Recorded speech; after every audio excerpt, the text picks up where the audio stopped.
Hi, thanks for joining me. Today I'm going to be going over problem 3 from the third week of the summer Invariants maths competition. If you don't know what that is, I'll leave a link in the description below with all the details. Anyway, here's the problem for this video. We have m and n both natural numbers, so positive integers, and we have this sort of this segment of the real line 0 to 1. Now, we're going to define a cut to be essentially a cut on this line. So that would be a cut, that would be a cut, that would be a cut, and so on. And the small bits in between the cuts we're going to call pieces. So this here would be a piece, this here would be a piece, this here would be a piece, and this here would be a piece. And we're going to call the union of any collection of pieces to be a segment. So for example, any piece is a segment, but also this would be a segment, but also this, this, and that together would be a segment, and so on. And now the question is this: for m and n positive integers, we want to know what is the minimum number of cuts required so that we can find m segments of length 1 over m and n segments of length 1 over n. And these are distinct, so they make up the line 0 to 1. Okay, I'll leave a worded description, how it was stated originally, in the description below, but hopefully you've got a vague idea of the problem. And just to give an example of what I mean, suppose m was 2 and n was 1, so suppose m equals 2 and n equals 3, sorry. One way we could find cuts and pieces to make this work is we could do a cut there at 1/3, and maybe a cut there at 1/2, and a cut at the 5/6 point. Now, for m equals 2, it's quite straightforward. We can just use this as a segment, and then this as a segment, because these are both of length 1/2. And then for n equals 3, we can use this there as a segment, and then this thing here will have length 1/6. Okay, it's not drawn to scale. That will have length 1/6, and that will have length 1/6. So those two pieces I'll bring together to make another segment, and that would make another segment of length 1/3, and then this thing here would be the final segment of length 1/3. So we found 3 cuts which can do this. However, we want to find the minimum number of cuts, and in the general case for m and n. Okay, so if you want to have a go at this problem, please pause the video now and give it a go for yourself, and I'm going to go over a solution. Okay, so to keep this video relatively short, I'm going to do it in the special case where m and n are co-prime, and then to do it in the more general case where they may not be co-prime, you just adapt the argument slightly. Okay, but let me write down what the general answer is. So if k is the number of cuts required, the minimum number of cuts required, then k equals m plus n minus 1 minus the greatest common divisor of m and n. Okay, but as I said, I'm only going to do it in the case where m and n are co-prime. So the greatest common divisor of m and n is 1. So I want to show that k equals m plus n minus 2. Okay, well, the way I'm going to do that is firstly, I'm going to show that k is at most m plus n minus 2, and then I'll show that it's at least m plus n minus 2, and therefore k must be m plus n minus 2. Well, to show that it's at most m plus n minus 2, we can sort of do very trivial cuts. We can just do one here at 1 over n, one here at 2 over n, one here at 3 over n, and so on, all the way up to n minus 1 over n. Okay, and then we can also do them at the same for 1 over m. So if 1 over m is there, then 2 over m, 3 over m, and so on, all the way up to m minus 1 over m. Obviously, if this is in the case where m is bigger than n, but yeah. Okay, well, how many cuts have I made here? Well, I've made m minus 1 cuts for the 1 over m, 2 over n, and so on, and n minus 1 cuts for the 1 over n, 2 over n, all the way up to n minus 1 over n. So how many is that? That's just m minus 1 plus n minus 1, which is, of course, m plus n minus 2. Again, I haven't actually used the fact that m and n are co-prime yet, so this is always an upper bound, because obviously from these cuts here we can always find segments that make 1 over m, so we just use this trivial one for 1 over m, this one, and so on, all the way up to that one. And then for 1 over n we use this one, this one, this one, and so on. You get the picture. So we've shown that we can certainly cut the line 0, 1 into using m plus n minus 2 cuts so that we can find segments of length, or m segments of length 1 over m and n segments of length 1 over n. Okay, so we found an upper bound for this because remember k is the least number. So we've just shown that k must be less than or equal to this number, and now I'm going to show that it must be at least this number, and hence we can conclude that k is m plus n minus 2. Okay? So the way I'm going to do this is as follows. We're going to use a little bit of graph theory. So suppose we have a set, we've cut the interval in such a way, this interval, we've used our however many cuts we need so that we can find m segments of length 1 over m and n segments of length 1 over n. Okay, now what I'm going to do is create this bipartite graph as follows. So I've got, so if you're not familiar with graph theory or bipartite graph, don't worry.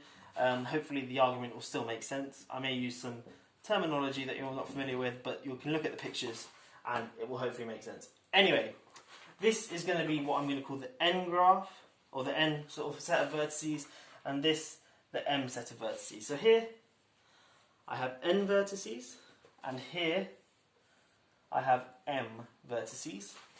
And now how I'm going, so a bipartite graph means that I only have edges going from this set to this set. I have no edges like this, for example. So it's just edges from here to here. Now, I'm going to put an edge, so each of the, I've got n vertices here and m vertices there. Each of these vertices represents a segment. So remember, I've got some collection of cuts on this interval, okay, and obviously I'll have, these are all pieces, and then I'll group them together in some way so that I have n segments and then m segments, each of length 1 over m. So each of these vertices here represents one of the 1 over n segments, and each of these vertices here represents one of the 1 over m segments. Okay, and I'm going to draw an edge between these two, between two vertices if the corresponding segments share at least one piece. So if I go back to my example when I had m was 2 and n was 3, I had the cut at 1/3, a cut at 1/2, and a cut at 5/6. And remember I said for the m equals 2, I used that as a segment, and then that as a segment, and then for n equals 3, I used that as a segment, that as a segment, and then this one here, union that one there as a segment. So the segment on this graph here that represents this for n, so so if I do it in this case, so I've got n equals 3 and m equals 2. So let me call this segment here m1, this one here m2, this one here n1, this one here n2, and then these two here, these pieces together will make the segment n3. So this vertex will be n1, n2, n3, and this one here m1, m2. So n1 is this segment here, and it shares a piece, shares a piece with this segment here from m1. So I'll draw a line, an edge connecting those two. Then this, look at n2. n2 shares a piece with m2, so I'll draw an edge there. And then n3 shares a piece with both m1 and m2, so I draw an edge there and an edge there. Okay, so that's sort of what I'm doing, but here in a more general sense. And now, so I have this bipartite graph, which will have a bunch of lines, a bunch of edges connecting all the vertices together and whatnot. So that's just an example. And what I'm going to do now is I'm going to show that it's connected. Okay, and if I can do that, then that means that k must be greater than our m plus n minus 2. And I'll say why that's the case in just a second, but that's what we're going for. We're going to show that k is greater than or equal to m plus n minus 2. Okay, firstly, each of these edges represents a piece. And remember, the number of pieces in my interval, say the number of pieces is p, that's going to be precisely k plus 1.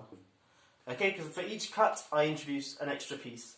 And we initially start off with one piece. You can think of that as being one piece. I had a cut, and now I have 2 pieces. I had another cut, and I have 3 pieces, and so on. So we have p equals k plus 1. So I'm going to work out what p is, and then obviously I can get what k is. So I'm going to claim that this graph here is connected, and to do that, let me rub this off. I'm going to take some subgraph of this which is connected. So I'm going to take a connected component of this. So say I look at this vertex here and I look at all the vertices which I can get to by travelling across edges, and then I'm going to show that that is the whole graph. Okay, so take a connected component of this graph here, and let's call that graph H. Okay, now we're going to look at the subgraph for N and M. So we're going to call this graph here T, and then this graph here S. Okay, so this is essentially our subgraph of here, and this is connected. Okay, and we're going to say that this has little t vertices, and this has little s vertices. Okay, and now each of these lines here represent a piece that connects the two segments, i.e. the segments share the same piece, but because this graph is connected, so obviously this will have things like this. This is going to be a connected graph by definition. That means that the segments on this side of the graph, the length of, well, what's the length of the segments on this side? It's going to be t over n, okay, because each of these segments has length 1 over n, and there are t of them, and this, the sum of the length on this side will be s over m, and for the same reason we have s vertices here, each of length 1 over n, or each of the segments here of length 1 over m. And now we want to show that these two are going to be the same, and the reason for that is this is connected, which means each of these segments share the same pieces, and thus they are the same interval when you put them together. They make the same sort of union of segments. So these two numbers here, t over n and s over m, are going to be the same. Well, let's cross multiply, so we get t times n equals n times s, but remember we insisted that m and n are co-prime, so the only way this is possible, and remember t is less than or equal to n, and s is less than or equal to m.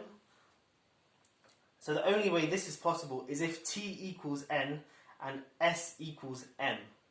Okay, because m and n are co-prime, the only way that this is possible, because t is, I guess, also 1,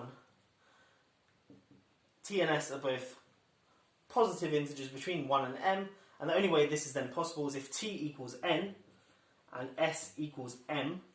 But, of course, in that case we have n vertices here and m vertices here, so that's just the whole graph. In other words, the whole graph is connected. Okay, so hopefully that argument has made sense. I've shown if there's a connected component, it must be the whole graph. So we've shown that this bipartite graph here is connected. Okay, well, what is the minimum number of edges required for a bipartite graph? Well, that is going to be m plus n minus 1, and you can think of that as one way of sort of connecting this graph is going like this: 1, 2, 3, 4, 5, and so on. And you're going to include each vertex exactly once, so that's m vertices plus n vertices, but of course you've got minus 1 because you're only counting the edges. So you start off here and you go 1 edge, 2 edge, 3 edge, all the way up to m plus n minus 1 edges. But remember, each edge represents a piece. So we have that p is greater than or equal to m plus n minus 1. But then using this thing here, we have that k plus 1 is greater than or equal to m plus n minus 1. And therefore k is greater than or equal to m plus n minus 2.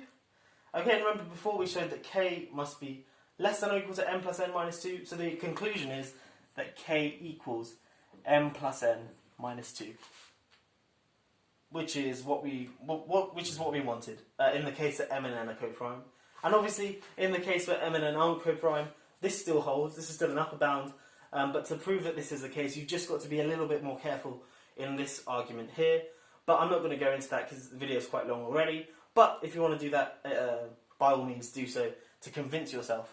Anyway, I hope you have enjoyed the video. Please check out my solutions to the other videos, and I also make tons of other maths videos as well, where I look at problems and also explore different areas of maths. So if that's your thing, please do check them out. Anyway, catch you in the next one. Have a great day.